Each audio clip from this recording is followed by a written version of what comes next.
We're live. I don't know how to turn off the music, actually. Perfect. What's up, guys? Today is Thursday, August 15th.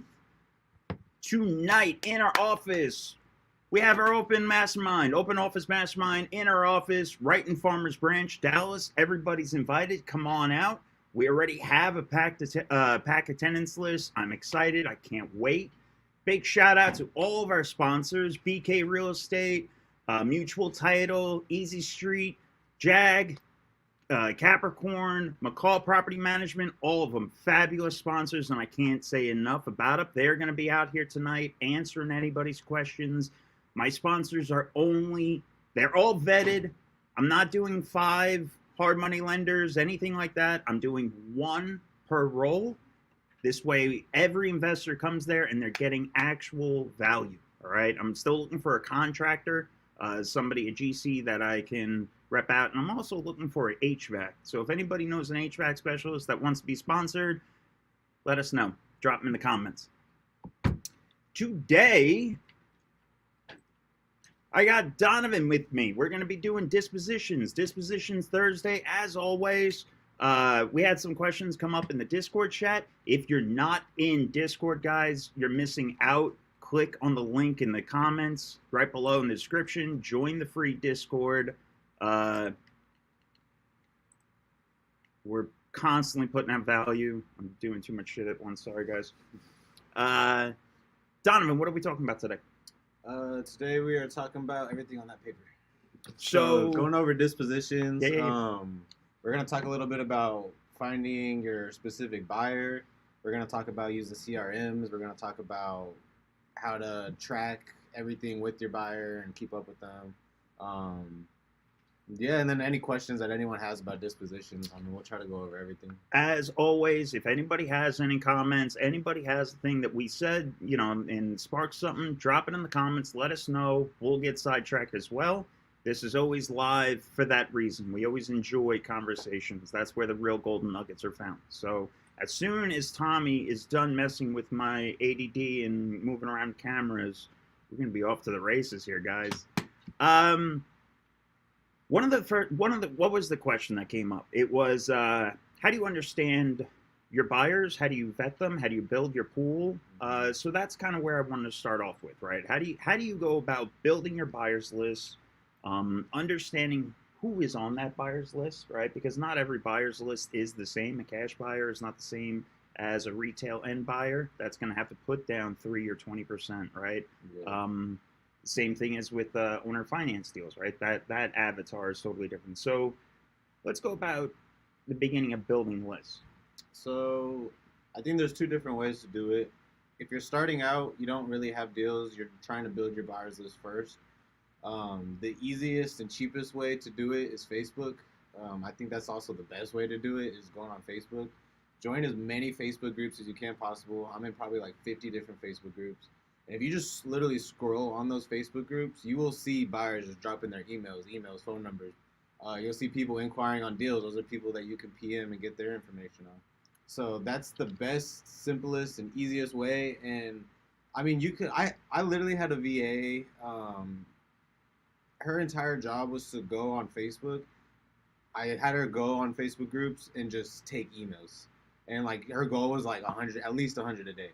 And every single day she's able to get 100 because there's that many emails on there. And it would only take her like an hour or 2 to get 100 because it's literally a matter of sitting there scrolling, adding them into. You can always search for them too, right? Yeah. Like we did that last call. I think it was the little tips of search at gmail.com and you'll just start pulling up lists of any post that contains at gmail.com. Those will pop up. So you get a bunch of emails, Yahoo, all that. So that's the easiest, most simplest way. That also, sorry for cutting you off. I just want to point out that also works whether or not you're in your backyard or if you're virtual, right? Even if you have a random lead from California to PA, right? That same type of disposition strategy, trying to find buyers, will work, right? Just typing in a local city or the Metroplex and real estate, and then seeing what groups come up. Typing in wholesale. Virginia wholesale, right, just say, and just see what groups come up, and then just start diving into each of them. Yeah, whatever city or county you're in, just put like Dallas real estate, DFW real estate, Texas real estate, and all those groups will pop up. But so I mean, that's it. I think if you're starting off, there's other places you can go. There's websites and platforms such as like PropStream, Propelio, REI Pro, Investor Lift. Those are all places you can go to.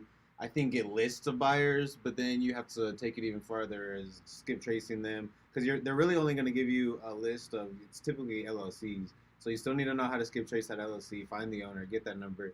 So that's a process within itself, is doing all that, pulling lists.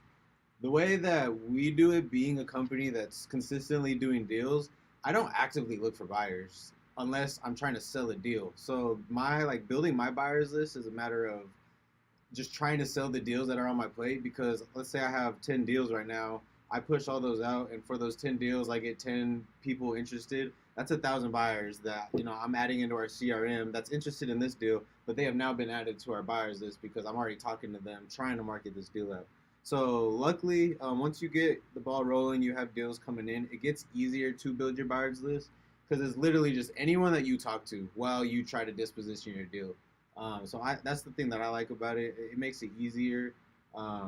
What's a big trick or tip that you want to give to help making that easier, like keeping all of them organized?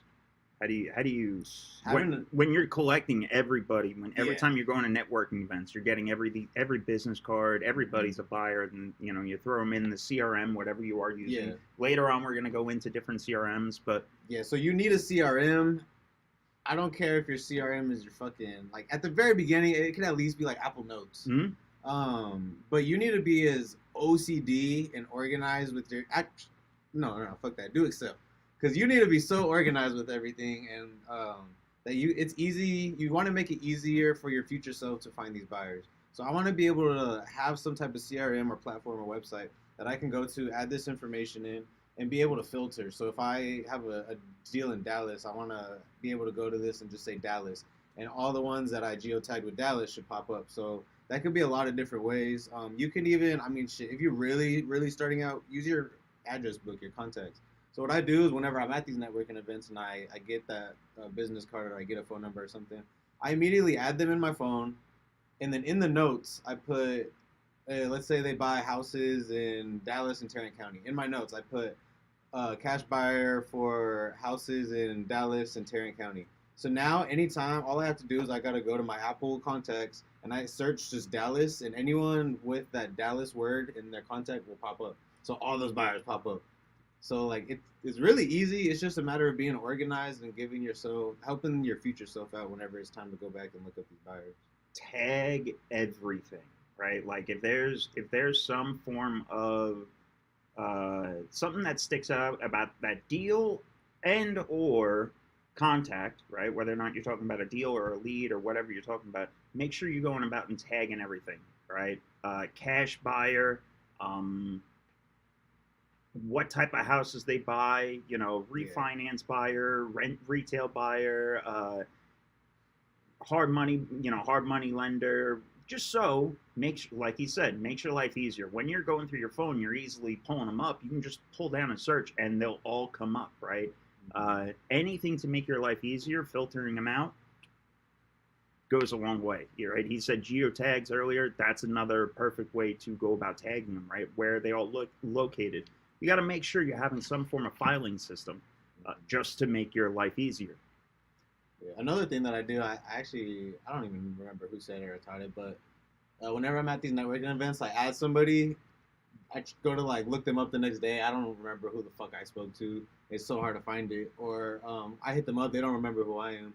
So I always try to, like, as soon as I'm adding their contact, it gives you the little option to like upload a photo. Just take a selfie with them real quick. That way, like, they look at it as like, oh, is that fat white dude? What's one of your, I don't want to say sales pitches, but what's one of your conversations when you're meeting people, networking, to understand their buyer pool, right? Like what they're interested. How does that conversation go? I try to keep it like simple, sweet, short. It's really just what do you do, where do you do it, and then maybe some basic like buy box criteria. That's it. and then get their contact information. What information on the buy box are you worried about? Most people's is gonna be something to do with like they only buy, let's say 1980s and up properties. So I don't want to waste their time sending them a house that I have that was built in 1920. You get some people, some are like they only want duplexes, triplexes. They want more than one unit, so that's something. But yeah, there's a lot of different things. That's what I say. I don't necessarily go too deep in it because like some people put like, oh, what square footage do you like, and like everything about it, specific zip codes and everything. You can do that, and I think it helps, but I don't want to like overload information. And at the end of the day, I want to send my deal to as many people as possible. So like, if they tell me they buy it in Dallas, I'm sending them every Dallas deal I get. Everything that we've said so far, it goes about the avatar, right? The actual details of the avatar. Look at him.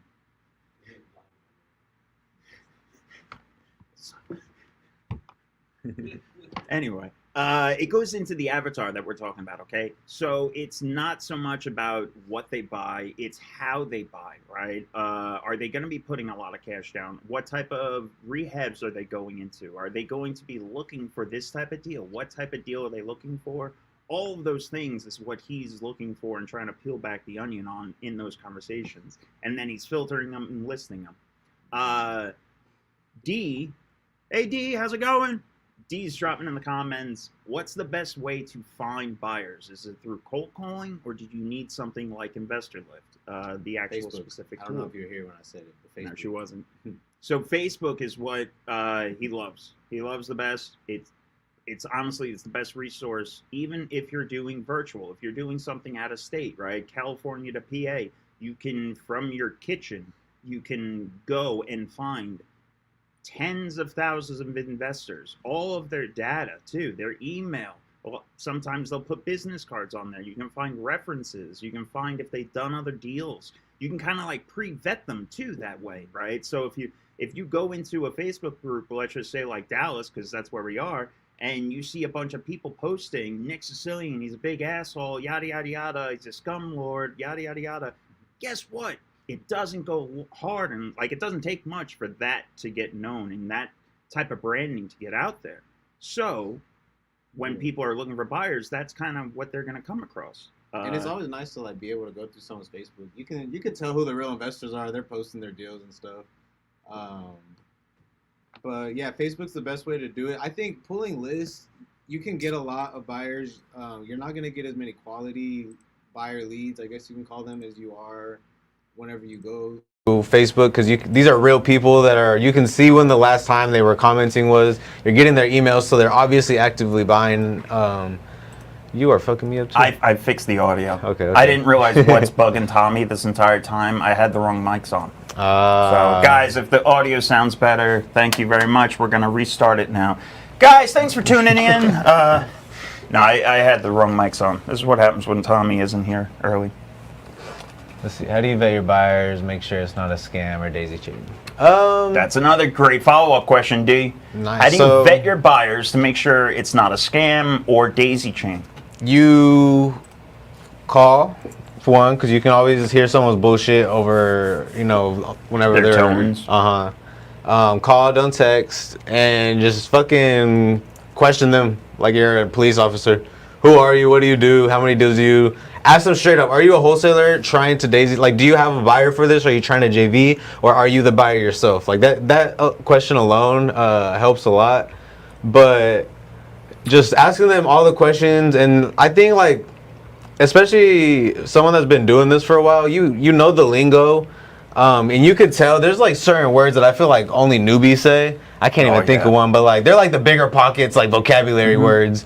So like a lot of the newbie wholesalers will say that. My favorite is when they or like earnest money deposit. If they say that instead of EMD. I'm assigning my equitable interest in this, right? Yeah. Like they do the full what an assignment is. I'm assigning my equitable interest.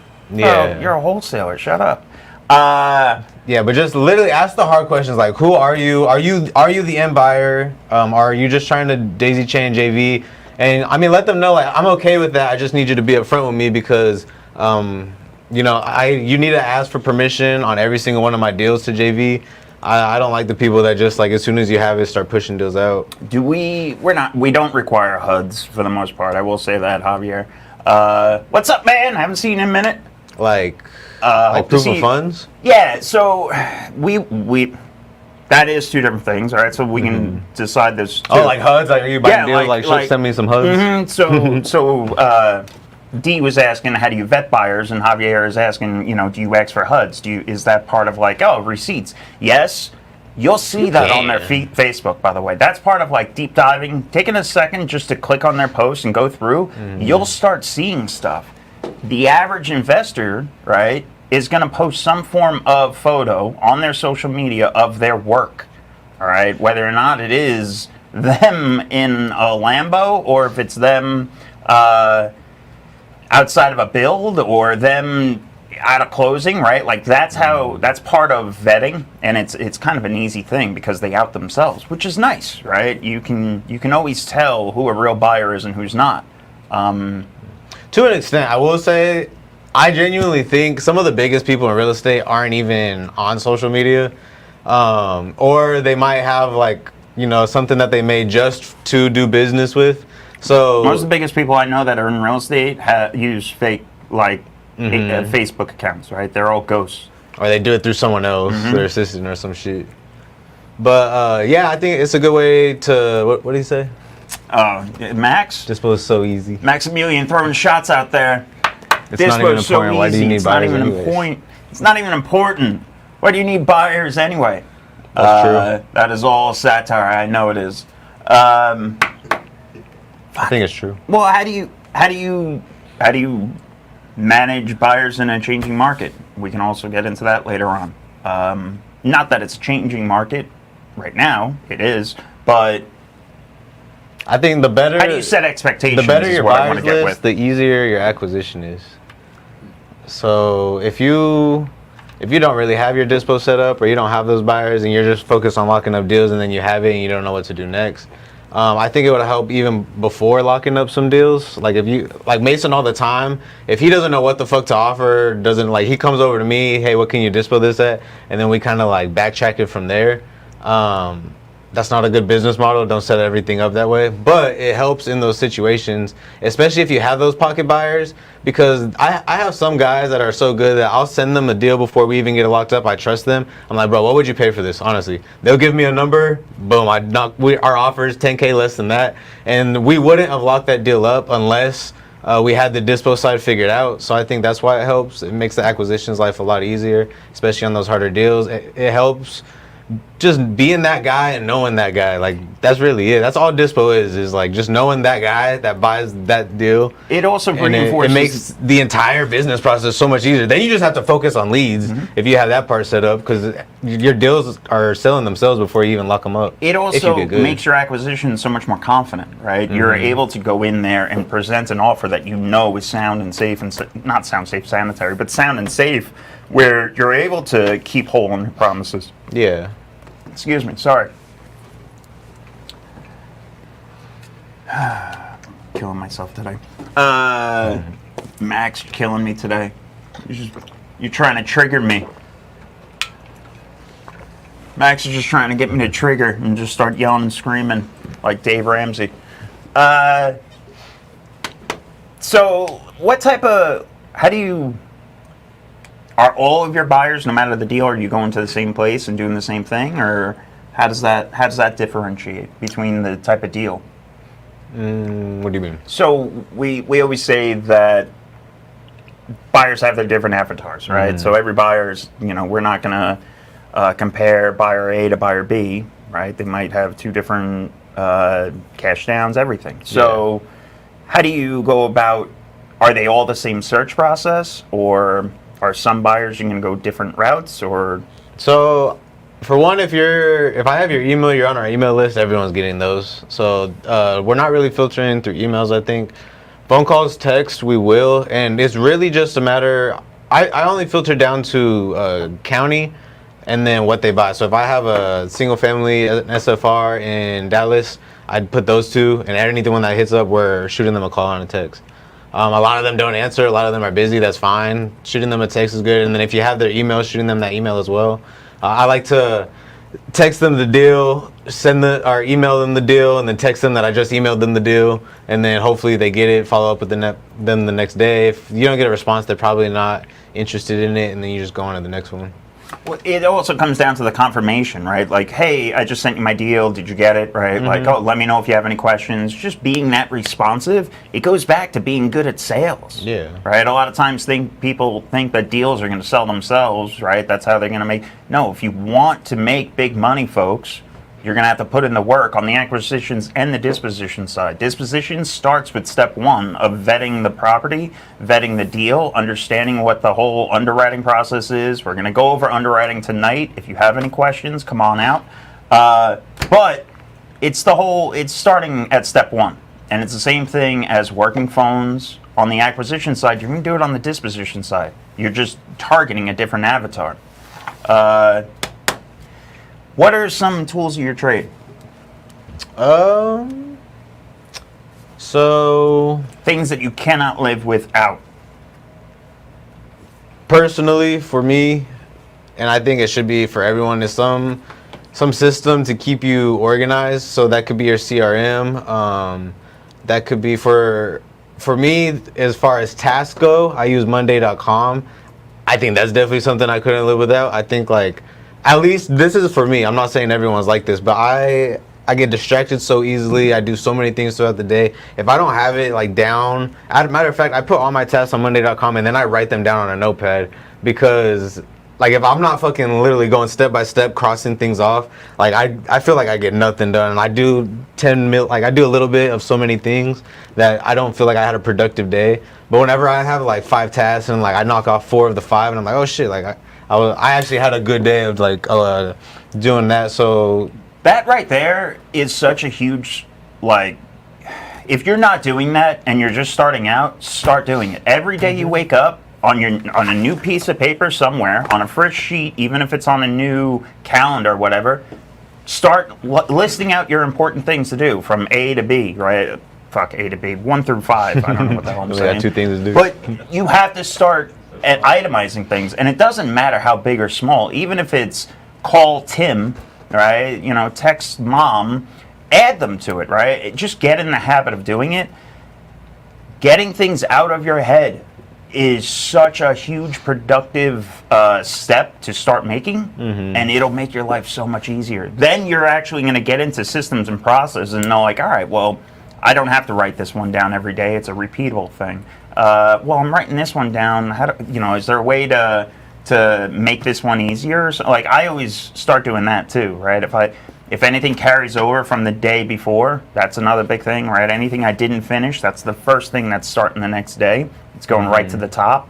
And if that gets carried over a couple days, well, there's something really wrong there. Why? Why is it getting carried over? What's the underlying problem? Is it something else I can fix a different way? This just goes into systems and processes for everybody. But yeah, huge tip that he just gave away there, guys. Start doing it. And then Facebook. I don't think I could live without Facebook. And I think it's crazy to say, because like I feel like Facebook, at least when I was in high school, like I was like, gross. Everyone was like, Facebook's for old people. Like, so we thought that was like an app that was dying. No one used it. We all had Twitter and Instagram and fucking Vine. Oh my God, yeah.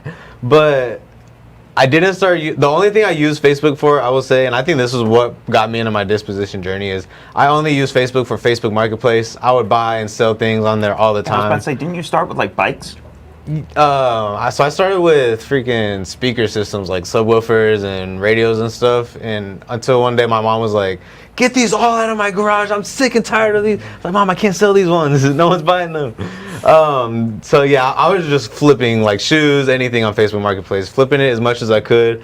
And then I learned, once I learned about wholesaling, I was like, so I could flip all this shit on here, and I found out I could flip houses on here now. So like that was the whole wholesaling thing. It was like we lock up a deal, and I go post it on Facebook, and I like sell it, and I was able to, like, from fucking speakers to houses on Facebook Marketplace. I literally sold deals on Facebook Marketplace, houses that we made 10, 20K on.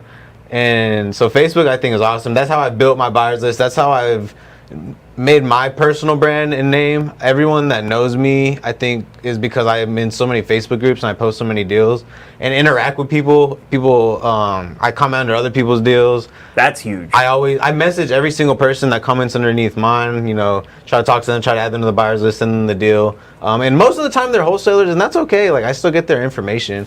I don't bash them for it. I let them know, like, I'm okay with JVing, but it's only if I ask you. Like, you can't JV all my deals. So, but Facebook's a really big place. And then for my job, I would say some kind of emailing platform that you can email blast. So we use MailChimp, but I know there's a lot of other ones. I'm not saying MailChimp's the best. I think it's very user friendly, but I do think there are better ones out there. People get into the system side and they always want the biggest and best tools, right? You don't need them, right? One of the first questions that Dee brought up was Investor Lift. And I love Investor Lift, don't get me wrong. We use it every day. It is an amazing tool. I'm not going to bash it or anything like that, but it's expensive. And when you're first starting out, you shouldn't be spending money until you know what you're spending it for, right? That you have a guaranteed return on it. Right? Like, all right, getting this tool is going to produce X, Y, and Z from me. When you're first starting out saying, do I need this? That isn't answering that question. All right. So one thing that we always talk about is going cheap first, meaning find out what you actually need. Everything you can get, everything that we're talking about here, building your list, finding buyers, vetting them, everything we've talked about so far is free resources, right? They're all from free resources. None of them are paid. None of them are. You don't have to have meta access for it. I think. What was I gonna say? With those, like, Investor Lift is just like you said. All it has is data. You can get that data in other places for cheaper and free. It's more work. That's all Investor Lift is. It's doing the hard work for you and getting all that data and putting it in front of you. It's for later on. Yeah, it's not 100% accurate data, so sometimes you still have to dig deeper. And two, like I said, you can get that data yourself in other places. A good free way, actually, that you can is in certain counties. It's not every county, but certain counties, they're county appraisal districts. So I think Parker might be one that it works in. They all have this, like, you'll see too, once you find it, all the other ones use the same, like, website. It's just for their county. But so you go into the county appraisal district website, you go to property search, you search your property, and some of them allow you to look up owners around your property. So you do like a little rectangle, like 1 mile radius around your property, and then you filter for buyers. And then it lets you filter for, like, the name of the buyer. So I filter name of the buyer contains, and I just put LLC. So it'll show me every LLC that owns a house in that area right there. And then you just go, I put the LLC in opencorporates.com, which is another free website. It pops up the registered agent or the managing members. I use Fast People Search to skip trace those people. Try to get phone numbers, call, like, hey, this is Donovan. I'm trying to get in contact with someone with 123 Main Street LLC. Is this y'all? And they're like, yes. Oh, I have this property for sale near one that you own in Dallas or whatever the area is. Just wanted to see if you're interested, and boom. So that Investor Lift did the hard work and got that data for you, but there's still counties that you can go do that without Investor Lift for free and get those that same information. What about not retail leads, but calling realtors in general? So if you have the MLS access, not everyone does, but if you do, another good way is calling cash sales around you. So you do the little radius. I look for anything that closed within the last 180 days. Just do a little search, and then you'll see, usually at the very top, it's all like the cheap sales. If you have it filtered that way, so all the cash sales will be first, and it's usually an LLC or someone that has enough cash to buy a $100,000 house. So I skip trace those people. I call them. If I can't skip trace them, then I just call the listing agent, or no, I call the buyer's agent for that deal, because they have the buyer for it. So, hey, we just want to see if your buyer's still buying next to the house that y'all just closed on 123 Main Street. And realtors are also an amazing resource when on the front side. If you're having issues comping a deal or trying to find out how much you're going to be able to sell it for, anything like that, right? Just finding deals that have sold in the past, reaching out to realtors and saying, hey, listen, I saw you sold a property on 123 Main Street recently. I have one over on West Street. I was just wondering what your thoughts on the neighborhood, how's days on market. Get a feel for the pulse, right? Find out, boots on the ground, good resource, good data. Good data isn't hard to find. You don't have to pay a lot for it. What was I about to get into? What'd you say, Tom? Oh, no. Sorry. I'm hearing things. One other thing that CRM... Fuck. I'm sorry. It's going to come to me. Going to go into CRMs? Well, we were talking about Monday. That's why, yeah. right? So Monday is your favorite. There's a million different ones out there. What'd you say? The follow-up, earnest money, option periods, all that shit that we have reminders going on for. Yeah. So, what do you want in your CRM, right? What are good things that make your life easier? Having your workflow, right? Having your entire path through it, right? Understanding at each step of the way what you have to do. And the only way to actually do that is to build your own in your business. We have ours. He has his for Monday, that every time a new job comes in, you just copy and paste the template, and then you know what the team has to go and do, right? Yeah. There's tasks on there. They're in order from which way they need to be completed. So, like, first task is send to your VIP buyers. Send an email blast out, post it everywhere, post on Facebook, put it on our website. So yeah, every deal we get, it's simple to just like duplicate that, and then it's just a new deal that we start the same exact process over. And you assign people to that task. So if you have people under you that are working for you, or even VAs, set them. You can use Mondays to have better employees, because not only does it help keep them accountable, because they can mark it as done on there, or like working on it, so you can see what they did, and you go over that every day, like, okay, I see you completed only two out of the 10 tasks that I gave you, what happened yesterday, or hey, good job, I saw you completed 7 of the 10, let's just bump those last 3 to the top, and then we'll have new tasks today.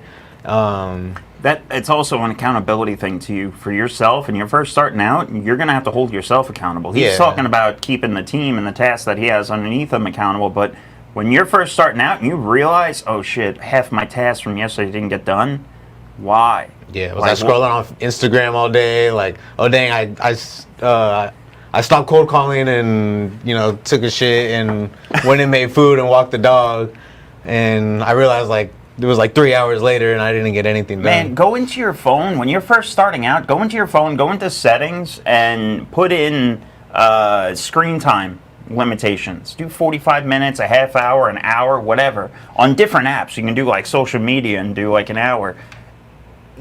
It's not going to restrict you from using your phone or anything like that, but it's going to alarm you once you use it, and you'll be shocked. There are days where like, oh shit, it's 10 a.m. and I've already used this app for this long. And I'm like, oh man, I gotta get moving. It's difficult because you're also using them for work, but 9 times out of 10, you're not using Facebook or Instagram on your phone, right? When you're doing work, right? A lot of times it's from the computer. So yeah, it's on that the computer. Also, you're making excuses for yourself. Put the fucking limitation on your shit, guys. God damn it. I'm yelling at Mason right now, actually, because I had to do it for him. What's Lewis say over here? Do you post in Facebook according to the group's location for the deal? Yes and no. So like, I'll post, if I have a Dallas deal, I'll post in Dallas Facebook groups, but I'll also post in DFW Facebook groups and Texas Facebook groups and North Texas Facebook groups. So yes, I guess I wouldn't post a Dallas deal in like a Houston Facebook group. So there's, I would say Metroplex, right? Yeah, like MSA. You want to keep it in the general vicinity? I post it as many places as I possibly can. Like, you don't want to post it everywhere, but you don't want to get kicked out of like the wrong Facebook group for posting the wrong deal. Like, if I have a deal in Houston, I don't want to post it in the Dallas ones, because that might flag one of the moderators, and if it's Ryan Jackson, he'll fucking ban you for 3 days. Don't worry about that. Hey, speaking of which, September 3rd, Texas Tuesday, me and Maximilian Deer are going to be on stage. It's going to be a banger of an event. Come on out. That's going to be at Hyenas in Fort Worth. Doors open at 6:30, I think. Try to get there early. If you're driving a Tesla, make sure you charge this son of a bitch. Tang. Tang's at that Tesla truck. I was actually talking about Pat. Poor Pat went the wrong direction. Went to Dallas. And then he tried to go to Fort Worth. And then he ran out of battery and he couldn't get home. He had to get towed home. I've seen it. It's happened. Don't let it happen to you, folks. Make sure you charge your batteries. Just don't buy a Tesla. I think that's the Porsche, answer. actually. Ah. Oh, it was the Porsche? Oh, man. What does letting the deal guide your buyer selection mean to you? Letting the deal guide my buyers. So I think it helps because, I mean, with the marketing that we do, we tend to get deals in the same areas. So whenever I do that, we have those specific buyers for those specific areas. So it helps sell the future deals. So like we have pockets now that we like, whether it's zip codes, that we've done so many deals. Some are even neighborhoods. We've just done so many deals there that, you know, when the next one comes by, I already have a bunch of buyers lined up for it. And that's also one of my tasks that we do at the very top is if we have a deal in Dallas, we go into our CRM, we look up every deal we've ever done in Dallas, and we send it to all those people that inquired. I think one of the big things that, like a lot of times people will come to you and they're like, oh, I got this great sub-2 deal, let's just say, for an example. I got this amazing sub-2 deal. It's XYZ, and they'll tell you some ridiculous numbers. And I'm like, who's going to buy that? That's the first question I ask. I'm like, who is going to pay for XYZ? And I think that's something you have to ask yourself, right? When you're sitting down, you're analyzing deal, like, who's going to buy that? Who's going to be the end buyer for this transaction, right? Where can I find that person? What's that person doing right now on a Wednesday afternoon or a Thursday afternoon? Like, where can I reach them? Are they going to be busy? Some buyers are better to reach at night than during the day, right? Because they're working all day. At the same time, you know, some are a text message, not a phone call away. It goes into understanding where to place everybody for each deal. Yeah, and like to add to that, so it's all about finding your avatar, like we keep saying. So what kind of deal do I have? Like you said, what is that person doing right then and there? And how can I be in that place to get their attention? That's all that it is. Like Dispo is all about marketing. It's not even about sales. Like the sales part is easy. The deals fucking sell themselves. I think that's why I was agreeing with Max. Like Dispo is easy because the deals sell themselves. Dispo is about marketing. It's about finding the buyers and getting in front of them and adding them and being able to send them deals. So for wholesalers, like that's why I like Facebook so much, is because a lot of cash buyers are on Facebook. They're in these Facebook groups. For seller finance deals, we're looking for, we sell deals in like Hispanic neighborhoods. So what we do is I go put bandit signs out on the weekend, Saturday and Sundays, because I know they're going to be driving around and seeing those. I put the signs in Spanish, so that's how I can be in front of them and be able to contact them. And then they reach out to us when they're trying to buy houses. So that's seller finance. Like I mean, there's so many different kinds of disposition methods, and they're all different buyers. So it's just about how can I get in front of that buyer group. It literally, like, I don't mean this to sound wrong, but like, pro tip, if you want to be successful with owner finance and notes and stuff like that, you have to have a Spanish speaker on your team if you're in Texas, right? Because that avatar, that buyer is a lot of times Latin speaking. We've always, for Tony's, for the past 2 decades now, has had some resource of being able to be bilingual, right? So at the flip of a switch, they can. And he knows zero Spanish. No, he doesn't. He no hablo español. But it's something that he's been doing for 20 years. He's known that. He knows that need, and he has that resource readily available. So it just goes down to, right, if you're trying to do that, make sure you're prepared for it, who you're going to be dealing with, right? If you're dealing with flippers, make sure you know that they're going to penny pinch and knee cut you on every deal, right? Like they're going to come back and they're going to try to jip you on different numbers and argue. That's okay. Make sure you have your proof. This way you can be like, yeah, no, my numbers are solid. I agree with them. You're wrong. This deal makes sense for somebody. It doesn't have to be for you. But a lot of times they'll come back and they'll still buy it. Yeah, that's the big thing. Like, I think it's crazy how many wholesalers argue and like want to like almost fight you over some fucking numbers. And it's like, it's not that serious, one, and two, that's how you like get buyers off your buyers list. That's how you get blocked and your emails get marked as spam, and you know you'll never reach that buyer again. So just because they are low on one deal, I mean, that everyone buys at the numbers that they buy at. So just because you think you have a deal, okay, this guy might need deals at 60-65%. With that, so, also, like, don't get offended when people make an offer, right? There's plenty of times I've been on these live calls where I've sent emails that are significantly insultingly low, not for any reason to be a dick. It's just, this is what it needs to make sense for us. And they'll come back and they get upset. You know, where'd that number come from? And I'll literally just take a screenshot of the calculator and send it to them. Yeah. And then they start arguing over repair bids, and I'm like, cut the repair bid in half, and the deal still doesn't make sense. So, yeah, don't argue what they're gonna do on their build. Like, don't tell them what. No, you're only gonna spend this. Like, you don't know what the fuck they're gonna spend. You're just getting an assignment fee, and you're not gonna touch the deal after it's closed. You're not gonna see anything that has to do with the remodel and everything. So, yeah, never argue. Don't get personal. Like, if I don't care how low the offer is, you know, I'll negotiate a little bit. But sometimes, most of the time, I don't waste my time trying to, unless like it's a matter of getting the deal done and sold. But if it's a low offer, I'll just thank you. Unfortunately, like, I have higher offers at the moment, but I'll let you know if anything changes. That usually makes them come up or say that they're firm at that price, and then just leave it alone. And then just send them the next deal. But I've had people like, I think we like started cussing each other out over this shit, and it's like, bro, it is not that deep at all. Part of being the buyer, right, being the professional, is walking away from a deal too, right? We say that every Tuesday on Acquisition Tuesday's call, right? Pulling the offer is one of the best ways to get interactions. So always be ready and available to do it, right? You're the professional. You're the one providing the service, whether or not it's a house to a seller, a house from a seller buying, or selling a house to a buyer, right? You're the one providing that transaction. Either way, you have to make sure you're providing some solution to somebody. Know what your worth is. I'm trying to. What were we just talking about? We did CRMs. We went down CRMs. Monday. We went through the different tracks. Looking for buyers.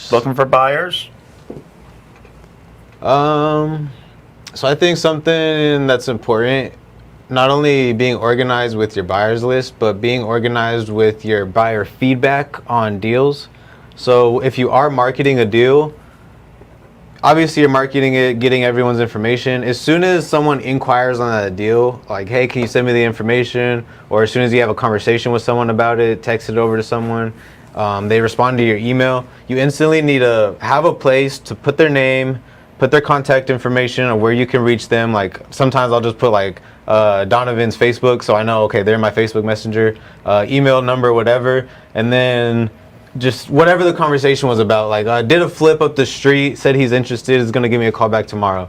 And then just mark whatever date that was, so that way I can go back the next day. I can be like, all right, this dude, I'm supposed to get a call from him today about the deal, so I know I can follow up with him. And then whenever you follow up with him, next conversation you have with that person, right under there, put what the convo was about. Like, oh, he walked the property, said it needed this, this, and this. That way, you know, every single time you talk to someone, you sound more professional because you're reading your notes. You can see exactly what the last conversation was about. If it was their fucking daughter's birthday, they couldn't talk, and then next time you're like, oh, hey, hope your daughter's birthday. They're like, whoa, I didn't know you like knew that. Man, some of the best phone calls I've had with sales guys, I've always been following up and then touching base on something that I completely forgot that I even mentioned. Yeah. Right? It's just, they have it in the notes, and it's simple. There are so many tools right now that'll listen to your phone calls and then give you notes too for free. So reach out to them, do a search, right? There's absolutely no excuse for not keeping track of everything. When you're on phone calls too, another little pro tip, put the phone down, all right? Put the phone down, have it on speakerphone, Phones nowadays are pretty amazing. It doesn't sound like you're on speakerphone most of the time. And then take notes. Have a pen in your hand and literally take notes. Don't worry about being on the computer. Don't distract yourself with trying to run comps or whatever you're doing for that call. But just take notes, little right? sticky note. Little sticky note. We do it all the time, right? You have to have something to write down and just focus on that call, right? It will go 10 times better than ever. These are just two things I want to touch base on eventually. But how do you, one of the things to touch on, Dee was talking about vetting buyers and stuff like that. How do you, when it comes to sub-2 transactions, right? They're touchy-feely subjects. How do you go about making sure that is something that I definitely want to make sure that it's a vetted buyer for, right? Like, how do you go about vetting buyers at the end of the day? So especially for sub-2, like having the right buyer is very important because you do not want to fuck over that homeowner. And when you start doing that, that's how you start getting in trouble. So it's important to make sure whoever you're selling to is qualified for that deal and that they will make those payments and they're gonna, they're not gonna freaking get the house foreclosed on probably again. So you need to call them and you need to ask 1,000 questions. You need to vet the fuck out of them. You need to just be honest with them. Just tell them like, for me to sell this deal, I just need to like know who you are. Like, how many deals have you done in the past? Do you do sub-2s? Have you ever done? Is this gonna be your first sub-2? How much do you have the money to afford this? Like, don't be afraid to ask these questions. Ask for bank statements if you need to, right? Don't be shy. Now is not the time to be shy. Somebody somewhere made promises to a homeowner saying, hey, listen, Mr. and Mrs. Smith, it's going to be okay. You can move on down the road. We're going to take care of your payments. We're not assuming shit. Your payments are going to be made and everything's going to be okay, right? But you made those promises. So make sure that the person that is taking over understands those promises were made and they're going to be kept. Okay. Also, I want to take a back step and say, if you don't understand a sub-2 deal, if you don't understand the legalities involved, don't do that shit. All of the ethics involved, don't do them. Join our Discord, ask for help, but you should not be involved, all right? Get with a professional that understands everything, okay? Because somebody's going to get hurt if you don't. Yeah, there's too many gurus teaching it and like making it seem like it's something that anyone can do and it's easy, but like you don't realize what you're getting yourself into with the sub-2. And the promises on them. We just had one last week or some shit? The PPC league came in. Person sold their house on a sub-2. Wholesaler assigned it. The end buyer has been making payments. For some reason, the wholesaler didn't understand how to set it up properly, and the original seller has been making payments on this place. They stopped making payments. They stopped paying their own mortgage. They just said, hey, I'm getting rent payments. I don't have to pay my mortgage, whatever. And guess what? It went to foreclosure again. And you got to unwind all of that mess. Yeah, right? so the wholesaler is still involved, mind you. They think that they are assigning their rights and getting off. No. So that's what I was about to say is like that's the reason if you don't know what the fuck you're doing, don't do it, is because you're also still in that deal and you are responsible for it. So if you don't have the systems and processes in place to get a new buyer in that deal if need be, or make those payments yourself, like then you shouldn't be doing sub-2s. I'm not saying like we set every sub-2 up perfectly and it goes perfectly, but we always make it right no matter what. Like we will make the payment if need be, get a new buyer in there like right away. We'll not only that, but we also keep up with whoever bought it to make sure they're still making their payments. It's not something that we just like hands off walk away from. And the original seller is out of the deal. Yeah, the original seller is off on their own. They're living their best life. They think they have nothing to worry about. Right? They sold the house. They are no longer in the picture. They are taken care of. Their payments are being made. They are not in the deal anymore, right? I don't know who decided to structure it and be lazy and say, oh yeah, we're just going to pay you every month and then you're going to pay your mortgage hold. No, not at all, right? If you guys don't know how to do a sub-2, join the community, but stay away from it if you don't know how. That just goes down to the vetting part of that I wanted to talk about. Mm-hmm. So,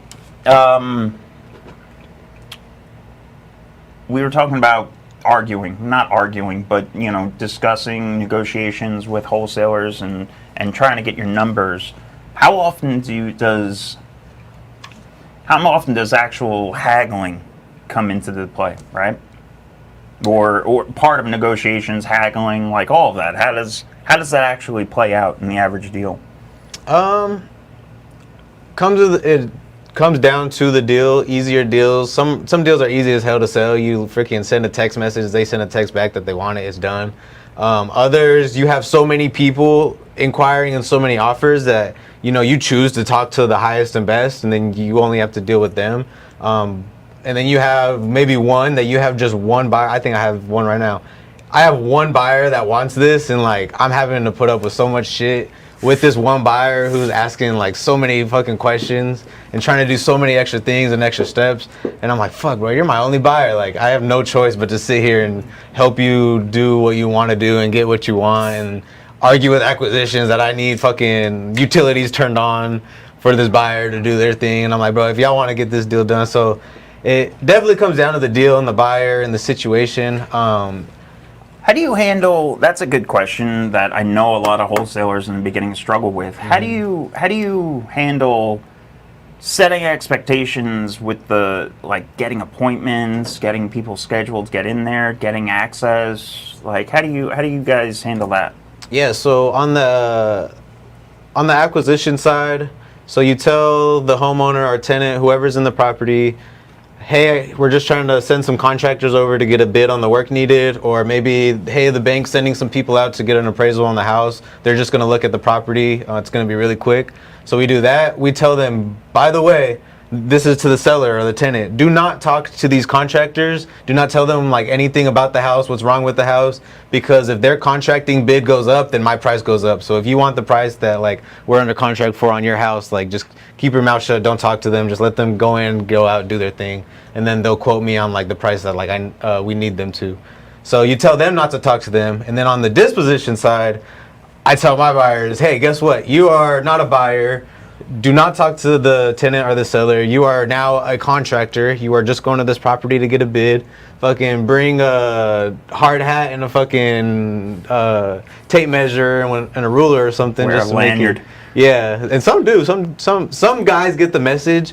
A lot do not, and it's very fucking annoying. And I think like I don't know if it has to do with just like I don't know pride that they're like, I'm not dealing with this like wholesalers bullshit. Like I'm gonna come look at this house if I want it, I want it. Well, it also goes down to the investor mentality. A lot of them also are scumbags. Yeah. And straight up will try to snake a deal from underneath you. Yeah. It happens. Some try to do it at the fucking showing right in front of you, and you're like, hey, no, like stop talking to them. I've had to tell buyers to leave a house. They're like, I've had to yell at buyers, like, shut the fuck up. I've literally had to. I've said that on the squatter video, but no, I've literally had to say that before, and I don't care. Yeah. It goes down to having control of your buyers and sellers. This is what we mean, folks, about being the professional. Yeah, you are in control of the entire situation, especially at the like walkthrough showing. You are in control. You make sure you get there before everyone. Make sure you talk to the seller/tenant before the contractors arrive. Tell them everything. By the way, try not to tell them or talk to them about anything. We'll be right in and out. You tell them, hey, seller's here. Don't say anything. Just like if you have any questions, we can talk at the very end. And then make sure that they're like no conversation is had. I always like to just talk to the seller or tenant, keep them busy. That way there's like someone has to interrupt us if they do want to say something. But yeah, it's just setting the expectations, telling everyone what to do, and making sure they go through with it. Not being afraid to tell someone to like leave or fuck off if they need to. Like, it's gonna happen. Don't stress over it. Like there's stupid people in this world, okay, and they're always gonna interact the wrong way. They might just do it on accident, right? Like walking through, there are people that just can't naturally shut up. And they're going to go through and they're just going to talk to anybody that's in the room, right? Oh, hi, how are you? Oh, can you tell me a little about it? And next thing you know, they're off to the races, right? This it's just another showing for them. Like, especially if you're like, I think the hardest thing is when you have a buyer come into your showing that you got through a realtor. Because you can say anything you want to a realtor, and you know damn well that realtor is not reiterating whatever you're saying. You're telling her, tell them they're a contractor, they're not allowed to talk to the tenant. The realtor just texts them, okay, they said they can show it at 10 a.m. Yeah. And then that person shows up and is asking like, oh no, I'm trying to buy the house. I need to know what's the age of this, what's the age of this. And they're like, you're trying to buy the house, and then you're like, oh my God. Yeah. And it gets messy. I've been there when that's happened. You know, one guy. Oh my God! It's a little story time. I literally I started screaming at this dude. We went to Arlington. It was a house in Arlington. I think it was a realtor. Actually, realtor sent this guy, but I think we got his information and still like texted him and talked to him and told him like what the situation was. Don't talk to the seller. They're gonna be there. Yada yada. He goes there, he's like looking around, he's like, okay, cool, like how much do y'all want for it? And then like seller's right there, and I was like, oh, like you're here to just like look at the house, get a bid on it. And then he was like, no, I'm here to buy it. And I was like, no, you're here to. And then he was like, okay, well I do that too. He owned a building company. So he's like, all right, well, I guess if that's what we're doing. He was like, so, like, what kind of grade are y'all trying to do? And I was like, yeah, granite countertops. I just started. Oh my God! And he was now you turned into a designer. Yeah, and then he was like, okay, well, what kind of flooring? And like started literally, and I was like, bro, this like dude doesn't understand like. And so I was like, here, man, do you want to just like go walk around and like just let me know at the end? And then he gets frustrated with me. He was like, what the hell like do you want me to do? He was like, I wasted my time coming over here. I thought I was buying this house. Now you want a bid on it. You're not even trying to tell me what the bid is. And I just looked at him, and the seller was like looking at me like, what the fuck is going on? And I was like, can I talk to you outside, sir? And I take him outside, and I was like, what the fuck are you doing? And he was like, what the fuck are you doing? And I was like, you are here to buy the house, but you need to shut up. I was like, we literally talked about this yesterday. You're supposed to just act like a contractor. Like, we already have this under contract. And then he was like, we just like went back and forth arguing. And at the very end, he was like, okay, I'll do it then. And then like, I go back in, and she hears us screaming outside. She hears us like, what just happened? And he was like, I'm just gonna look and like be done soon. She's like, what the fuck? Like, I didn't even talk to her. I just like stood back, let him do it, left. Did the deal go to him or somebody else? I pissed my pants. I think the deal went to someone else. I pissed my pants if he ended up being the end buyer on that one. Yeah, no, I think he was too low. Guys, it's happened all the time. I've seen it. I've seen it at other showings. I'll walk another person showing, and I've seen other people talking and interacting. It happens. How do you avoid it? By trying your best to vet them up front, understanding, making sure that they're being professionals, but understand it's gonna happen. It's bound to happen, right? You're gonna have deals fall out from one reason or another. You're going to have to deal with crazy sellers. You're going to have to deal with crazy buyers. My wife is a notary as part of being in title.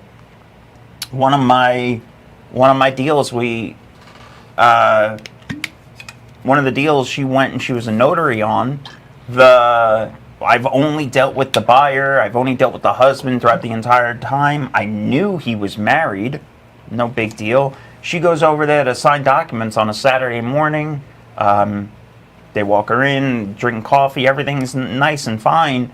But as they're leaving, after the signing's all done, the wife goes to walk Lucia, my wife, out. And as soon as the husband's gone, she starts like verbally attacking Lucia for being a whore and saying that she's trying to sleep with the guys like out of nowhere. And then like literally shoves Lucia out the door, like, and Lucia is like trips and she's in heels and Did she get the signatures first? Everything was signed already. It was literally kicking her out, and I was like, "Well, the deal's done. So, just come home. I'm sorry. Like, I had no idea what to do. Right? Yeah. Like, I obviously never work with that guy again.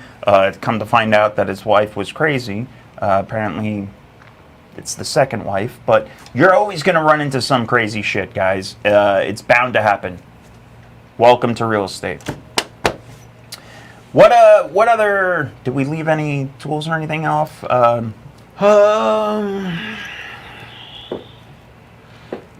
I think I don't have this. I started using my personal, but something that I liked before is having some kind of, like Tony has a second phone number.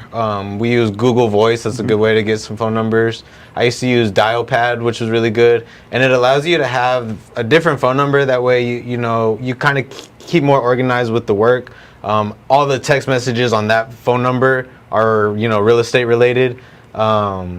So like I think DialPad is a good one that I use. There's a bunch of other ones, like I said, Google Voice, you can get them, but it helps you stay organized. It helps you not have your personal line blown up, and then you can post that number fucking on Facebook anywhere for the world to see. I know some people don't want to put their personal just online like that, but like I said, it gives you a place to stay organized and have a phone number that's kind of disposable in a way that you can put everywhere, and then yeah. So that. What about? I know you use my RE360 too. What's that? Yeah. So my RE360, it's a platform by a lending company. Adonis is the owner of it, and it's a really cool. So what they're a lending company, but what they did is they just basically made a marketplace for wholesalers to sell their deals on.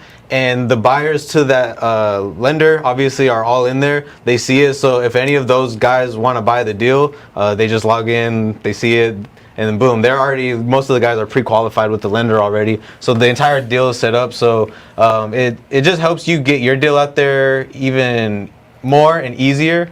And the cool and thing you about don't even have to post. Yeah. You don't even have to post on their website. All you have to do is add their get in contact with one of their sales reps, get their email and put it on your email list. So every email blast that I do, as soon as they get an email blast, they add it to their thing. And they'll message me, and like if I didn't have something on my email blast, like, hey, what's the ARV on this, or do you have any comps for this, or like sometimes they'll message me like every other day and be like, just want to like follow up. Is this one still available? Has this one sold? So they're actively working it, which is awesome, right? And if I do a price drop, they'll immediately, oh, is this the new price for this deal, so that I can update it in our system. So yeah, it's really easy and simple. They do all the work for you. So look up my RE360 and start getting your deals posted on there, because it's really cool. It's simple, easy, and I think it's a genius platform, especially for a lender, because I mean you're connecting buyers, the dots, right? And then everyone's getting paid. So to have like that one place that like literally an entire deal can get done on in one area, that's pretty cool. Yeah. I think we touched everything for today's call that I had planned. Does anybody out there have any questions? Anything trouble that they're having dispositioning? Any title or underwriting issues they're running into? That is going to be tonight's topic of discussion. Make sure you're bringing them out to tonight's event. Drop a comment. Let me know. Smash that like button. All that fun stuff.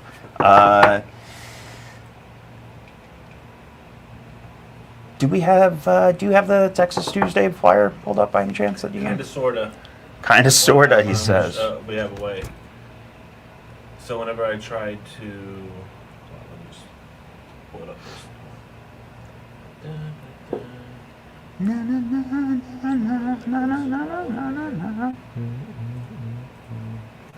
What are some daily metrics you try to hit? Do you have, like, I know on acquisitions side, right, if you're cold calling, we try to put in like a calls per day, you know what I mean? Like conversations per day. Do you have any personal metrics you try to hit? Oh. I know Monday obviously keeps track of all of your goals and what you have going, but yeah, I'd say. Yeah, I really just do everything through Monday.